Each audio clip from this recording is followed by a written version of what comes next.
might or must, you should be sure that the verb that follows it is in its best form.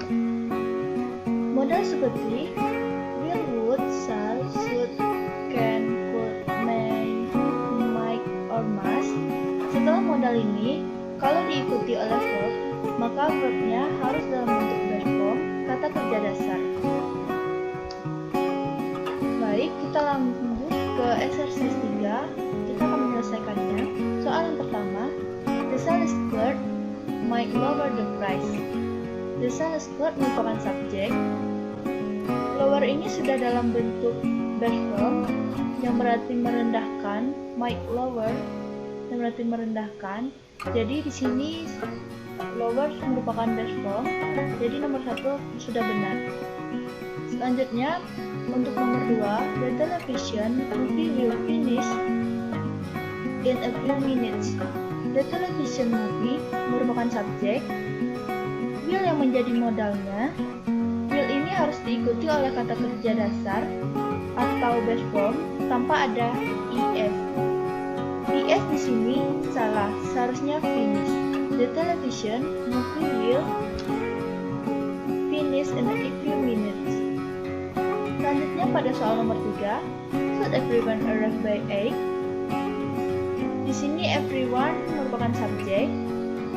Ini merupakan kata tanya karena pertanyaan modalnya itu harus tampil di depan. Should merupakan modal, arrive merupakan verb atau best form. Di tengah-tengahnya ada subjek yang merupakan everyone. Jadi di sini sudah benar, should everyone arrive by 8. Selanjutnya kita masuk ke soal nomor 4. The method for organizing files can be improved. The method merupakan subjek.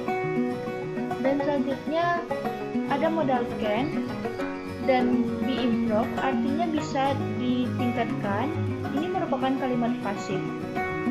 Kalimat pasif itu harus menggunakan past participle. Sudah ada ketentuannya, setelah modal harus ada best form untuk pertama. Untuk past participle kita harus menggunakan be verb.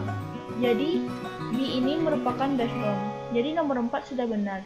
The method for organizing file can be improved. Selanjutnya kita masuk ke soal nomor 5. The machine may click of it is overused. The machine merupakan subjek. May click, may adalah modal ditambah dengan best form. Kita seharusnya menghilangkan s-nya untuk menjadi best form. Seharusnya the machine may click of it is overused. Selanjutnya kita masuk ke soal nomor 6. Every morning the plant must be watered. The plant merupakan subjek. Di sini nomor 6 ini merupakan kalimat pasif juga, sama dengan nomor 4 tadi. Maka di sini kita menggunakan kata kerja bantu yaitu be. Be di sini sudah dalam bentuk best form, yaitu every morning the plant must be watered. Jadi sudah betul. Selanjutnya masuk ke soal nomor 7. The house with ocean views could sell for considerably more. The house merupakan subjek. Could sell berarti bisa menjual. Jadi di sini dalam bentuk kata kerja dasar sell sudah benar dalam bentuk best form. Selanjutnya untuk soal nomor 8, would anyone like it to see that movie? Anyone merupakan subjek. Ini kata tanya. Di sini harus memakai kata kerja dasar tanpa embel-embel apapun. Jadi like it salah. Kita harus menghilangkan i-nya menjadi would anyone like to see that movie? Selanjutnya pada soal nomor 9, I do not know when it will depart. I merupakan subjek, it merupakan subjek. Di sini kita terdapat dua subjek. Karena ada dua clause, I do not know it will depart. Karena ada dua clause, harus ada konektor, yaitu when. Will adalah modal. I do not know when it will depart. Jadi di sini sudah benar. Selanjutnya kita masuk ke soal nomor 10. She will work on the project only if she can has a full-time secretary. Di sini kita juga terdapat dua subjek. She merupakan subjek dan she can merupakan subjek. Ada dua subjek dan juga merupakan ada dua clause. Karena ada dua clause harus ada konektor, yaitu di situ ada konektor if. Kemudian pada clause yang kedua ada modal can, has. Di sini salah seharusnya has diganti dengan have karena ini merupakan base formnya. Jadi nomor 10 itu salah. Baiklah, kita lanjut ke skill yang ke-33. Know when to use the past with the present. One verb, tenses, problem that is common but in student writing and the TOEFL test is the switch from the past tense to the present tense for no particular reason. Often when a sentence has both a past tense and a present tense, the sentence is incorrect. Pada kali ini kita membahas tenses, di mana tenses itu sangat penting di dalam TOEFL test. Biasanya kalau kalimatnya panjang, di mana ada beberapa clause di dalamnya, di mana clause-nya ada di dalam berbagai macam tenses, seperti ada present tense, past tense. Biasanya yang berbeda-beda tenses itu tidak benar atau digabungkan, mereka berdua di situ biasanya menjadi salah. Tetapi ada juga kalanya benar. Dalam hal ini, dalam membenarkannya, kita harus benar-benar tahu maknanya sebuah kalimat itu, apakah dalam perpaduannya benar atau salah. Sekali lagi, using the past with the present. Di dalam satu kalimat itu biasanya kalau ada present tense dan past tense bersamaan biasanya salah.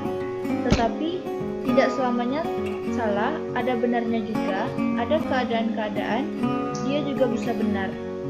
Tetapi dalam hal ini kita harus benar-benar tahu maknanya, harus benar-benar tahu kalimat ini make sentence atau tidak.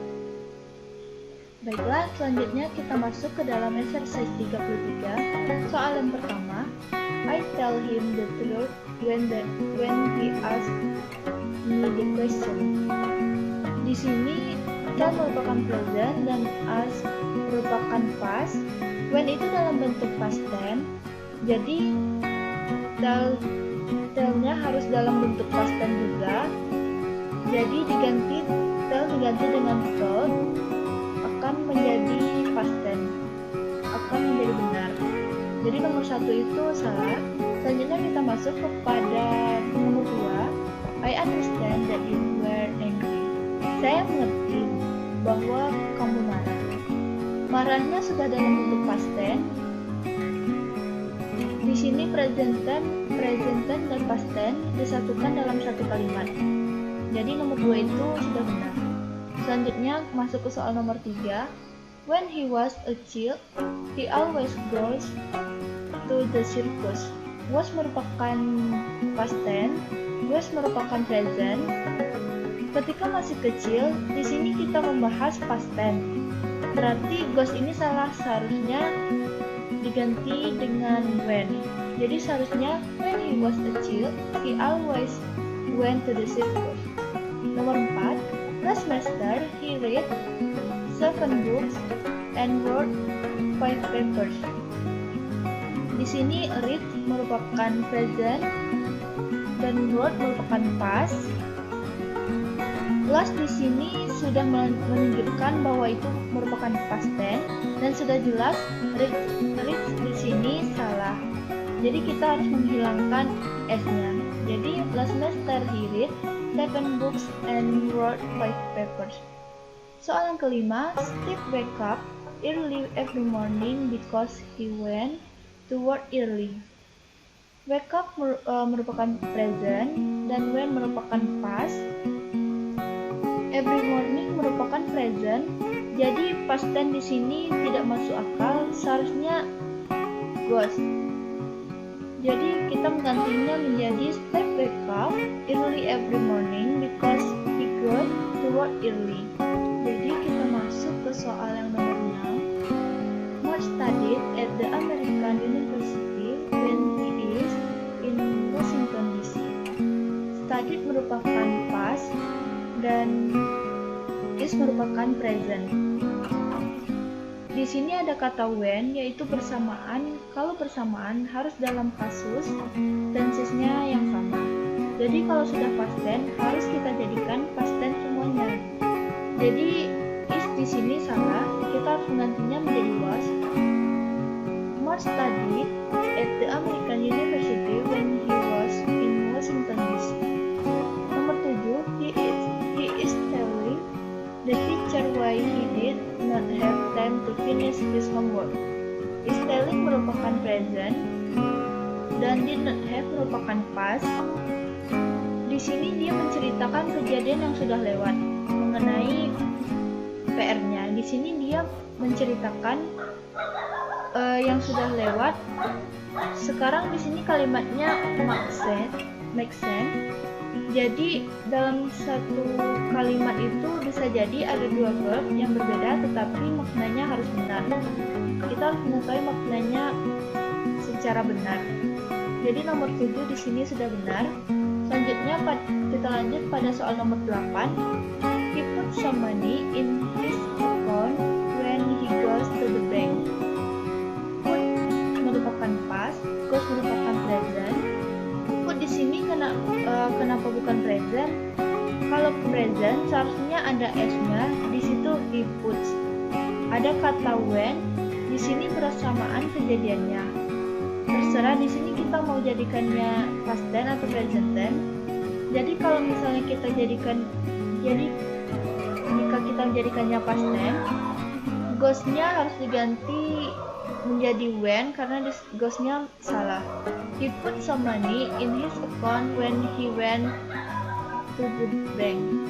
Selanjutnya soal nomor 9. Tom keeps studying hard because they intended to go to dental school. Keeps di sini merupakan present, intended merupakan past tense. Jadi di sini kita harus menjadikan semua kalimatnya menjadi present dan di sini intended salah. Kita harus menghilangkan id-nya menjadi Tom keeps studying hard because he intends to go to dental school. Nomor 10, she is where she is today because she worked hard when she was a student. Di sini kita terdapat dua present dan dua past tense. Karena dia bekerja keras di waktu yang lalu, kita juga membahas dia adanya saat ini karena kita juga membahas apa yang dia lakukan di waktu yang dulu. Jadi kalimatnya make sense bisa digabungkan. Jadi di sini nomor 10 ini tidak selamanya present dan past tense itu salah. Jadi nomor 10 sudah benar.